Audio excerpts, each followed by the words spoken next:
Welcome to the BXG Podcast, the podcast where pop culture and nerd culture meet. You think it's just going to be barbecue sauce? Because if you actually read those books, it's just gobbledygook. I really think clothes should be mandatory. Speaking of Star Wars, trailer reaction video. This is the way. This is the way. This is the way. This is the way to the Mandalorian Season 3, Episode 3. Review. Chapter 19, Converts.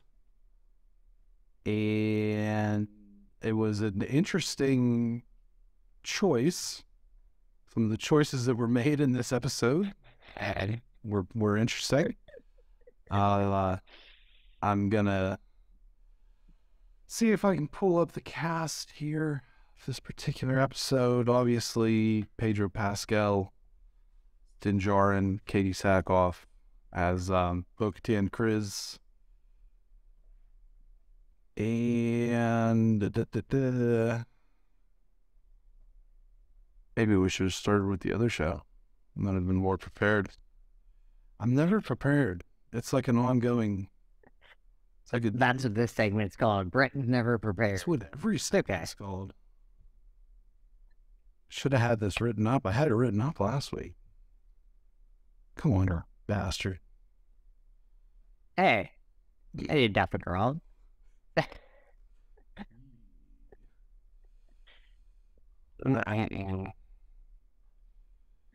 South by Southwest this week? I think so, yeah. Which is lost in Gumbo. See, yeah, field report. We get a little field report from them. That'd be fun.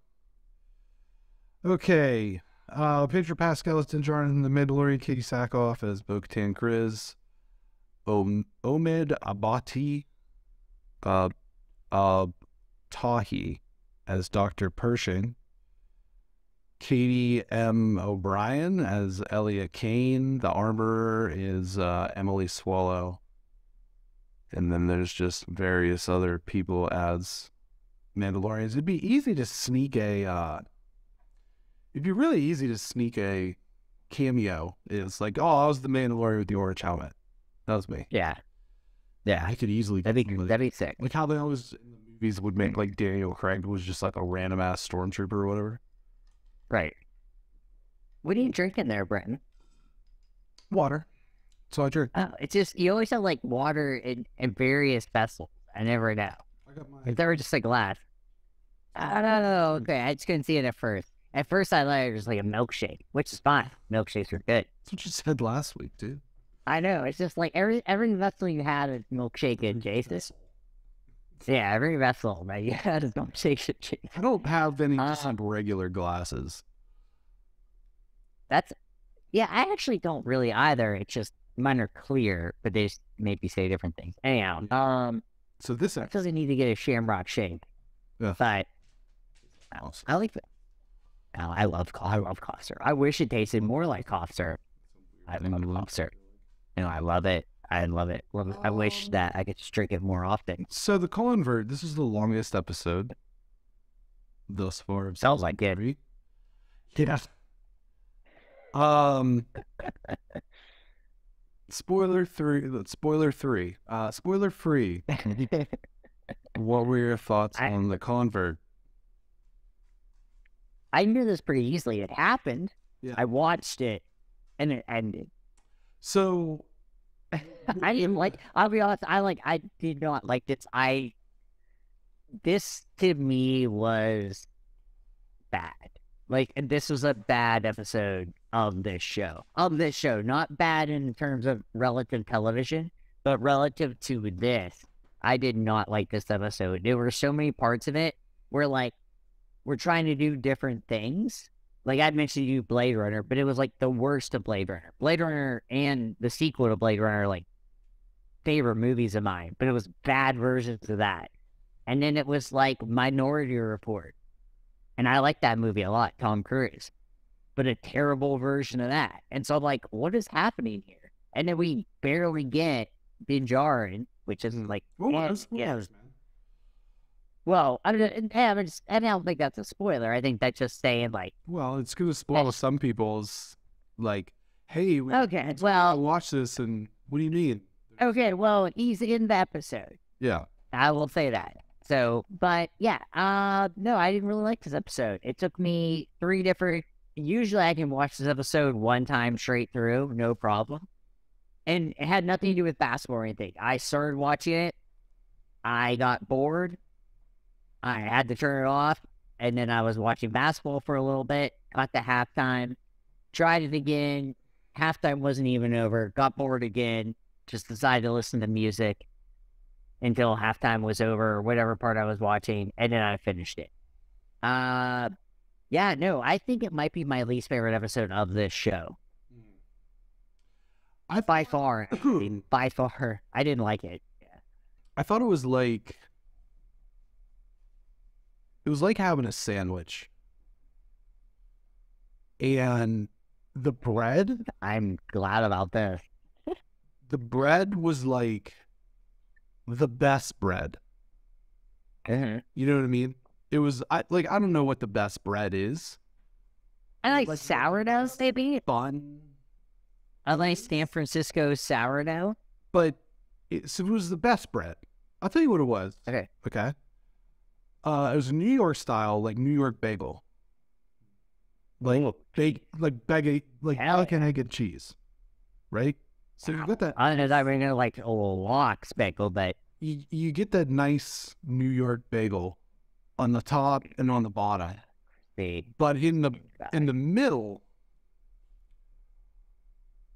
was the most boring filling. So it was like I have this awesome bagel, and I can make an awesome like a bacon, egg, and cheese, or a sausage, egg, and cheese, or whatever. But instead, I'm just gonna put like one lonesome piece of romaine lettuce, and that's it. You went more boring. I was gonna say it's just like dried turkey. No, it's not. So it seems appetizing. Right? Yeah. You can take dried turkey, heat it up, and make it sweat. Draft it up. Yeah, it was some mayo on it too. Exactly. Yeah. But this was it was like just biting into iceberg lettuce with awesome bagel on either side. You're being more generous than I would. I don't think there was a bagel to be had. I thought Wonder Bread. No. Oh, well, I shouldn't say. This will say Wonder Bread is not bad. It's just classic. And so, like, you get the classic parts of things that you want. But, yes, the inside was not good. I like the classic ends. The classic ends are good. Yeah. Wonder Bread is classic and good. It just isn't healthy for you at all. And, like, it's not the best of everything, but it works. Yeah, this episode, I don't even know it just isn't. Like if it was like even lettuce. That's an analogy. It's like nothing. It feels like you've just been like deep diving Colin Cowherd, who I've been compared to many times in my life on references. And actually, if I would compare this to a relationship, which is what Colin Cowherd would do, I would compare this to a relationship that starts out where like you're super rich and everything, and then you meet the family, and the family sucks. Like, there's nothing about them. They don't dislike you. They just have no personality. And then you realize that that person also is also boring, but is still hot. And that's how I'm just doing the Colin Cowherd comparison because he relates everything to relationships. So, hot chick or hot whatever. Sorry, just make sure.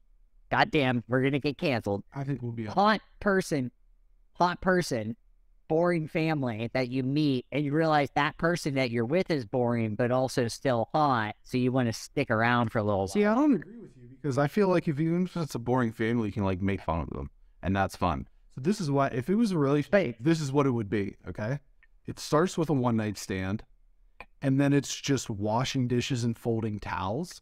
Well, and then it ends with a one night stand, the end. But we've been in this thing for 3 years now. So, and that's why it's like we've this episode. Oh, just his episode. I think Okay. we've danced around. I like that. I like this. That looks great. Good. Yeah. The beginning was excellent. Like the Yes. the dog. That was awesome. Yeah, that was awesome. That's what I mean. New York Bagel or One Night Stand, however you want to look at it. But And New York sauce. it is the middle was too much of what they were trying to accomplish, which was you have this side story where you have this Dr. Pershing. We know him as the scientist who's engineering the cloning. In season 1, he's using Grogu's blood. And then in season 2, we're kind of seeing like future Snoke clones. And he's kind of the guy behind all this. And there's this like reprogramming amnesty program for former agents of the Empire to make them into helpful everyday citizens of the Republic. And I get the themes that they were trying to show, which is it kind of doesn't matter who the face of the government is, the Empire, the Republic, the rebels, whatever, it's still shit. And I get what they were trying to set up, where it's like, okay, this other character, this Amelia or whatever her name is, let me see, I have it here. Yeah, oh, I'm sorry, Elia Kane. And she basically just needs him to sneak onto whatever and get this lab equipment for her to keep moving on with things. And then she's in this program as an officer or whatever. And maybe this is kind of like setting up a Moff Gideon return, and maybe it's setting up or continuing the play towards the iconic line from The Rise of Skywalker, somehow Palpatine's back. But it was just too much. And it felt like I saw some reviews comparing this, like, The Mandalorian does his best Andor impression. It's like, well, no, it didn't. No. Because No, it everything didn't. was suspenseful throughout. There was danger around every corner. And this was just like, this felt like the Dr. Pershing segments to me felt like a highly regarded foreign film nominated for an Oscar, where it's like there's no frills about it. It's just like, it's just straight narrative. There's no action. It's like I'm William, and I'm stacking matches, and I'm eating yellow cookies. They're really crackers, but we call them biscuits. I felt it was just like you're saying in a way that's like giving it some sort of praise. No, I haven't even. I'm not. I'm What emphasizing. they like? It was Oscar nominated, but you're like, I hated it. Like I was so over it that, like, I don't even understand why it happened. I understand why it happened, Yeah. but you could have done it in 10 minutes and then got back to real stuff. It was so boring. The acting was so bad too. Like It was pretty- Two the of them were the wrong. chick, Yeah. I can't think of her name. That the actress name, I can't think of her name. All of a sudden, I had it and I lost it. Damn, she was Katie O'Brien. bad. I mean, he was bad, but she was. It was one of those things where like she made him look good, even though they were both bad. I don't know what happened. This is one of those episodes where like I literally had no idea what happened. Like just, and John Favreau wrote the episode. He was one of the writers. And it was just like, I don't know what happened with this episode. They did like totally off the rails. And so it made me just go to this direction. It's like, I don't think they know anymore of what they really want to do. And that makes me concerned. It makes me concerned that they don't really know. And now they may have filler episodes of stuff like this that just maybe matters a little bit, but ultimately has no effect on the rest of the show because that sucked. Like, just flat out, I did not like it, and it just bored me and added nothing.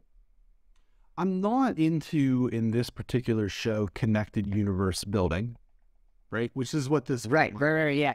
And I think that a good example of how something like this works is in Andor, where, okay, we're following the story of Cassian Andor, but there's all these other players in the game. And so from time to time, you're just going to see them, and it's going to be their story. But a bad example of this, I would say, is in the Book of Boba Fett, where the main character's not in like a third of the episode, because it's focusing on Din and the Mandalorian, which we were fine with. But I think that takes away from the Book of Boba Fett. And that's where I'm kind of at with this particular episode is, I think in Andor, we're signing up for this is how the rebellion's born. And so there's all of these disparate parts. Whereas the Book of Boba Fett, the Mandalorian, Obi-Wan Kenobi, we're signing up for Boba Fett, the Mandalorian, Obi-Wan Kenobi, not a throwaway character from the first 2 seasons that nobody cares about, just so this can connect to something later.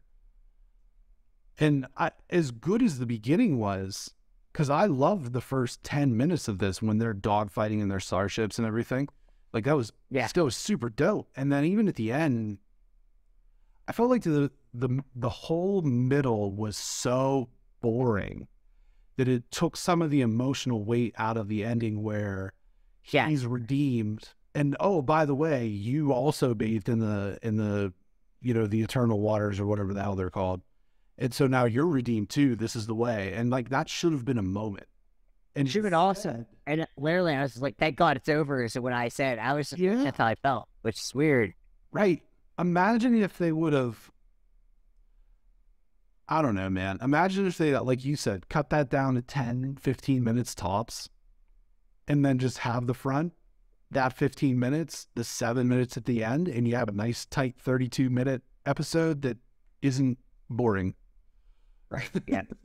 And it works fine. Like, no one even thinks anything different. Like, and that's the thing, too. It's like, it's not like no one's like, oh, it wasn't long enough. No, it's like, it fucking works. That's what she said. But, yeah. That's what she says.